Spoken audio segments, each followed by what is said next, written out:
이번에는 변호사가 공인중개사를 한다면 이라는 주제로 얘기를 해보고자 하는데요.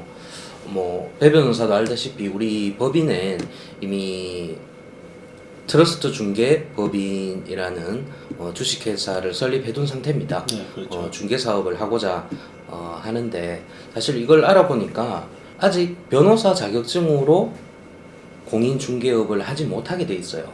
아, 그렇습니까? 예. 그래서 최근에 서울에서 변호사가 공인중개업을 하려고 하다가 이제 벌금형으로 형사처벌된 사안이 있었죠. 그런 것 같습니다. 네, 그래서 저희 같은 경우는 아예 변호사인 공인중개사가 이제 중개법인을 만든 아주 합법적인 형태죠. 근데 물론 아직 실질적으로 그 중개 업무를 하고 있는 건 아닌데, 배 변호사는 변호사가 공인중개사를 한다. 어떻게 생각을 해요? 사실 예전 같은 경우에는 제가 생각지도 못했던 일이긴 하죠. 전통적으로 이제 변호사가 공인중개사를 한다는 부분에 대해서는 생각지도 못했던 부분인데, 요즘은 이제 굳이 공인중개사뿐만 아니라 다른 업종도 이제 같이 융합해서 하는 부분이 분명히 있기 때문에 새로운 분야로 가는 거에 대해서는 사실 상당히 좋은 거라고 생각을 하고, 변호사가 공인중개사를 했을 때, 제가 이제 예전에 이제 금융기관에서 근무를 할 때 공장이나 물론 공인중개사 하면 대부분이 주택이나 아파트 이런 부분도 있겠지만은, 저는 공장이나 대지 이런 부분에 대해서 이제 매매 계약이 이루어지거나 아니면 경락 과정에서 낙찰 받는 사람이 이제 낙찰 받는 과정을 볼 때, 이게 이런 걸 사고 팔 때도 이 법률 관계가 사실 복잡한 경우가 있어요. 많죠. 간단한 게, 물론 간단한 것도 많지만 법률 관계가 복잡한 부분이 있기 때문에 그 부분에 대해서는 누구보다 법을 잘 아는 변호사가 그 권리 관계를 싹 정리를 해주면 사는 사람이든 파는 사람이든 믿고 편하게 살 수 있으니까 이런 부분에 대해서도 한번 해보면 좋겠다는 생각을 했습니다. 그러니까 변호사도 어차피 법률 관계를 다루는 사람이기 때문에 매매 계약도 어차피 법률 관계 하나고요. 거기서 발생되는 부대적인 일을 이제 하는 거는 상당히 전 좋은 일이라고 생각을 합니다.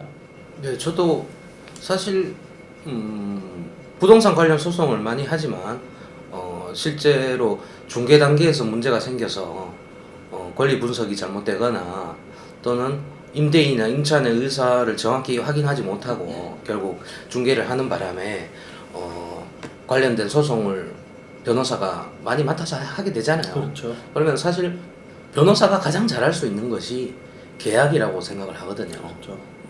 우리가 공부할 때 민법만 해도 최소 교과서를 10회독씩 하고 시험을 치잖아요. 네.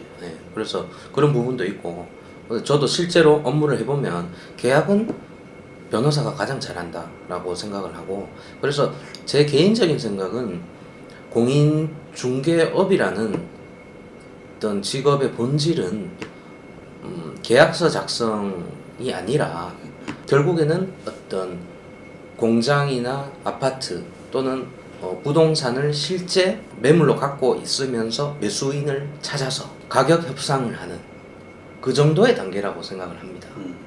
이미 제가 알기로 미국 같은 경우엔 사실상 공인중개사라는 분들은 실제 매도인과 매수자를 매치시키는 그런 역할을 하고, 결국 계약서 작성은 변호사가 하는 것으로 알고 있거든요. 분명히 그거는 의미가 있다고 생각을 하고, 그래서 저는 변호사도 공인중개업을 해야 된다라고 생각을 하는 거죠. 물론 아파트나 예전에 사보셨겠지만은 일반적으로 많이 사잖아요. 중개업소를 통해서 많이 사는데, 보통 우리가 이제 파는 측이 됐든 아니면 사는 측이 됐든 중개 사무실에 가서 맡기면 사실 그 사람들이 하는 일은 말 그대로 연결시켜 주는 것밖에 없어요. 매도인 측을 연결시켜주고 매수인 측을 연결시켜주고, 계약서는 이제 대부분 다 자기들이 정형화되어 있죠. 사실 정형화되어 있고, 뭐 한 자리에 모여서 도장 찍고 하는 게 끝이거든요. 근데 사실상 우리가 분쟁이 발생할 수 있는 부분은 이게 계약서의 문구, 그 다음에 요즘은 또 계약서 하나만으로 끝나는 게 아니고 그때 특약사항이 또 붙는 경우가 상당히 많아요. 특약사항이 나중에 일방이 이행을 안 했을 때 이 부분을 어떻게 해석돼야 되는 건 사실 법률 문제거든요. 근데 그런 부분에 대해서는 사실 중개 사무소에서는 제대로 이게 되지가 않아요. 되지가 않기 때문에 그런 부분에 대해서 아까 말씀하신 것 같이 변호사가 할 수 있는 역할이 분명히 있고 그 부분은 반드시 필요하다고 저는 생각을 합니다. 그래서 뭐 저희도 중개법인을 현재 만들어서 아직 한 건도 진행하지 못했습니다. 못했고 이제 하고자 하는 의도를 많이 가지고 있는데 이제 변호사 업무가 바쁘다 보니까 실제로 하지 못했는데 그것도 있지만 공인중개사 분들이 실제로 현장에서 아주 많은 일을 하고 있더라고요. 매도자와 매수자를 찾아서 연결시키는 일은 결코 쉬운 일이 아니에요. 쉽지 않죠. 이걸 변호사가 쉽게 못 하겠더라고요. 네. 기존의 인프라 없이. 왜냐하면 현장에 중개사 사무실이 있는 것도 아니고 물론 온라인이 발달돼서 이제 네이버 부동산을 통해서 이렇게 하지만 아직까지 뭐 저희가 그런 인프라를 갖추고 있는 게 아니기 때문에 결국 중개가 성사되기 위해서는 사실 권리 분석이나 변호사가 계약서를 잘 작성하는 것도 중요하지만 결국 적정한 매도자와 매수자를 찾는 일이거든요. 그 부분이 가장 중요하다고 생각해요. 근데 아직 변호사는 그런 부분엔 준비가 안 된 게 맞다고 생각을 합니다. 사실 우리가 하는 일이 이제 재판 가거나 아니면 재판 안 가면 이제 서면 쓰고 남는 시간에 상담을 하고 또 저녁에 또 뭐 약속이 있으면 약속하고 뭐 이런 식으로 하루를 보내다 보니까 우리가 직접 뭐 이렇게 매수인을 찾아서 연결할 수 있는 사실 불가능해요. 불가능하고 기존에 뭐 아니면 뭐 중개 보조원이라고 하네요. 사무원이라고 그렇죠. 하네요. 그런 분들의 도움을 받을 수 있으면 좋을 것 같긴 한데 사실 뭐 그쪽 업종에서는 아직 자세히는 모르지만은 아마 이쪽에서는 잘 안 할 것 같아요. 변호사 사무실에 와서는. 기존에 있던 그들만의 리그라고 해야 될까요? 인프라가 그쪽에 있을 거니까 아마 그런 부분에 있어가지고 진입하기에는 이거 무슨은 진입 장벽이라 할까 그런 게 좀 있는 것 같은데 그런 거는 뭐 어떻게 해결을 했으면 좋겠어요. 쉽게 말하면 해결 못합니다. 변호사가 잘할 수 있는 영역은 아닌 것이죠. 변호사가 사실은 적정한 가격에 동의를 하는 매도인과 매수자를 찾는 그런 매도인과 매수자는 원래 없습니다. 그러면 결국에는 적정한 가격에 합의를 하게 만들어내야 되는 것인데 그게 우리가 하는 재판에서 하는 조정하고는 또 다른 의미가 있고 조금 법률적인 부분은 아니잖아요. 그렇죠. 그런 부분이 어떻게 보면 오히려 개인적인 의견이라든지 또 뭐 이제까지는 부동산, 아파트, 공장, 토지, 상가 같은 것이 우리나라 경제 성장률에 따라서 대부분 시가가 상승했단 말입니다. 그래서 그 시가를 상승할 것인지에 대한 고민은 별로 하지 않기 때문에 부동산 거래가 많았다고 생각을 하거든요. 저는 개인적으로. 근데 앞으로 시대는 그것도 아니라고 생각을 합니다. 실제로 오히려 산 가격보다 낮아지는 경우가 있을 수 있다고 생각하기 때문에 그런 부분들에 대해서 결국 이제 변호사는 가격 협상에 대해서는 노하우가 없다. 그러면 그 부분에 대해서 어떻게 노하우를 만들 것이냐.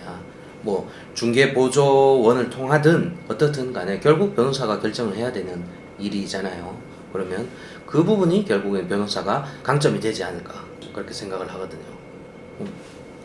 배 변호사는 어떤 보관이 있으세요? 저도 사실 뭐 특별한 보관은 없고요.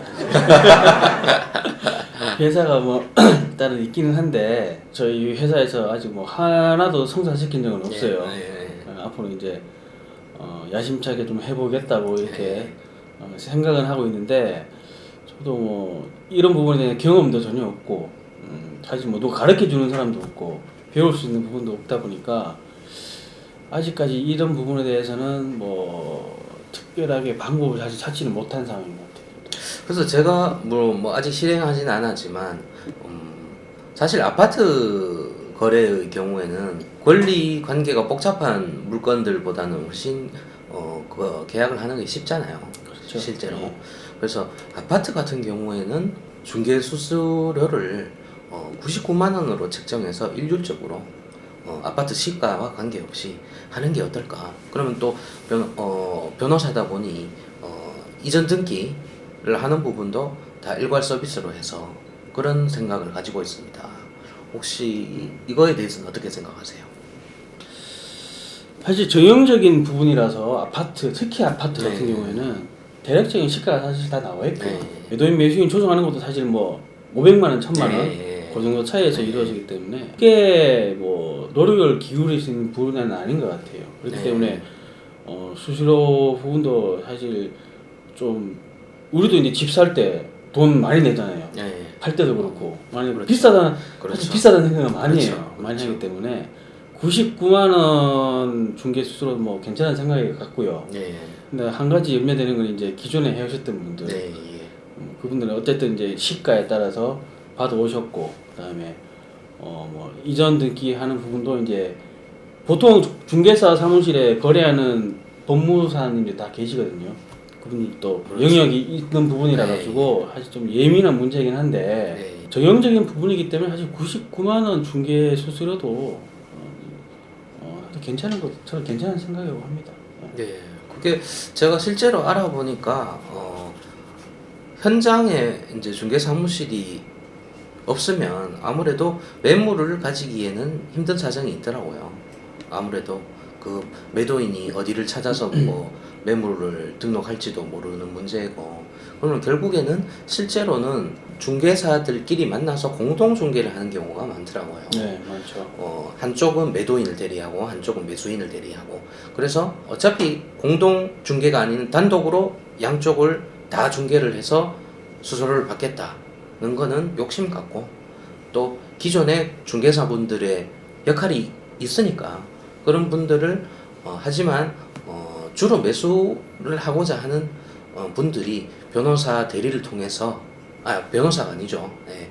변호사인 공인중개사의 대리를 통해서 저렴한 수수료로 네이버 부동산이나 이런 데 이제 등록된 매물을 갖고 계신 이제 중개사분을 통해서 공동 중개를 하는 이런 역할을 하면 참 괜찮다고 생각을 하거든요. 네. 그리고 또 실제로 그렇게 이어질 수밖에 없는 것 같아요. 네.